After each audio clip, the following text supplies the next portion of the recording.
जिसमें पूरी किसान यूनियन ने फैसला लिया कि हम जुलाना हल्के में विनेश फोगाट की मदद के लिए जाएंगे।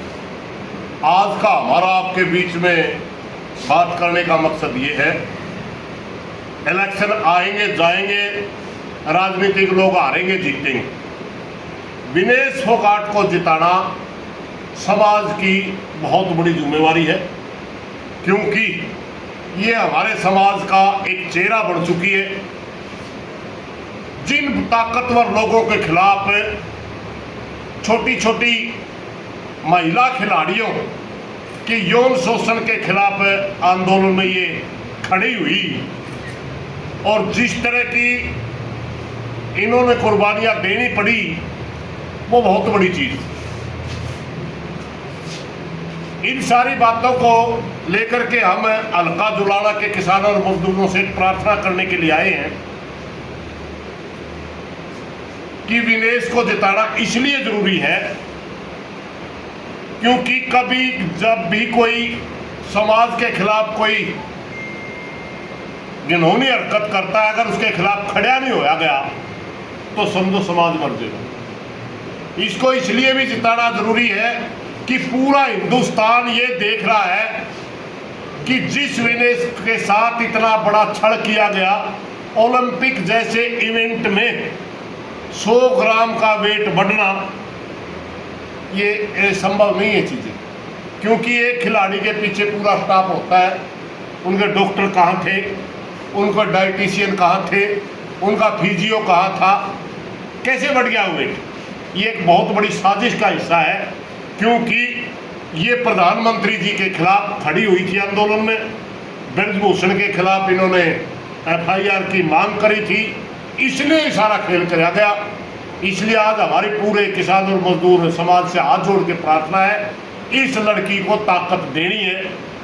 हालांकि हम इनको बहुत बड़ी जगह की बात करते थे, मगर ये फैसला उनका है।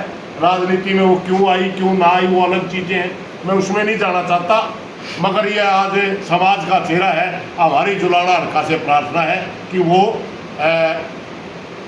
इनको विनेश को भारी बहुमत से जिताएं, ताकि आने वाले समय में कोई भी अन्याय के खिलाफ खड़े होने की हिम्मत कर सके। लेकिन बीजेपी नेता तो लगातार कहते आ रहे हैं कि ये शुरू से राजनीति करते आ रहे हैं, धरना प्रदर्शन कोई धरना नहीं था, एक राजनीतिक प्रोपोगंडा था। देखिए, भारतीय जनता पार्टी की फितरत है। 13 महीने तक किसानों ने जब आंदोलन लड़ा, हमारे को आंदोलनकारी नहीं माना, हमारे को विरोधी भी नहीं माना, हमारे को दुश्मन मान लिया और हालात ये पैदा कर दिए।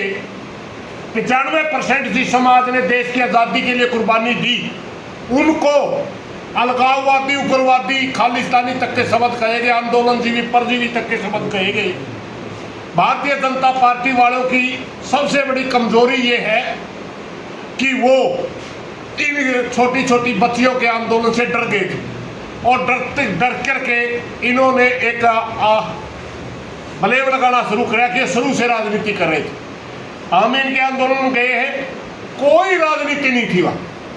हमने भी जाकर के कहा था, अगर आपके नीचे कोई अंदर खाते कोई विचार पड़ रहा होगा, अगर कोई राजनीतिक ताकत आपके पीछे होगी तो आप आंदोलन हार जाएंगे, क्योंकि आंदोलन की एक हमेशा फितरत होती है।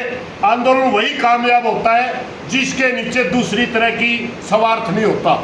निस्वार्थ जो आंदोलन लड़ा जाता है वो जीता जाता है, और अगर किसी स्वार्थ के को लेकर के आंदोलन लड़ा जाता है वो हार जाता है। मगर हमने नज़दीक से देखे इस आंदोलन के उस समय तक इनके अंदर राजनीति की कोई बूंद ही नहीं थी। तीन ये लोग आंदोलन लड़ रहे थे, साक्षी थी, बजरंग था और ये वीनस थी। आज साक्षी आज भी नहीं है इसमें किसी भी राजनीति। तो वहाँ पे हरियाणा कांग्रेस की क्या जरूरत थी जंतर मंतर पे? एक बात मैं आपको बताऊं, जब सत्ता के खिलाफ कोई आंदोलन खड़ा होता है, जब दिल्ली के अंदर अन्ना का आंदोलन चल रहा था, वहां भारतीय जनता पार्टी की किसको जरूरत थी वो समर्थन करने के? विपक्ष के लोग समर्थन करने जाते हैं, वो अपना राजनीतिक फायदा उठाने के लिए जाते होंगे। ये कोई राजनीति नहीं होती। विपक्ष वाले जाते हैं अपना फायदा उठाने के लिए, मगर राजनीतिक गैर राजनीतिक आंदोलन रखना बहुत जरूरी होता है। और इनका तो इतिहास रहा है भारतीय जनता पार्टी का तो इन्होंने स्पेशल संगठन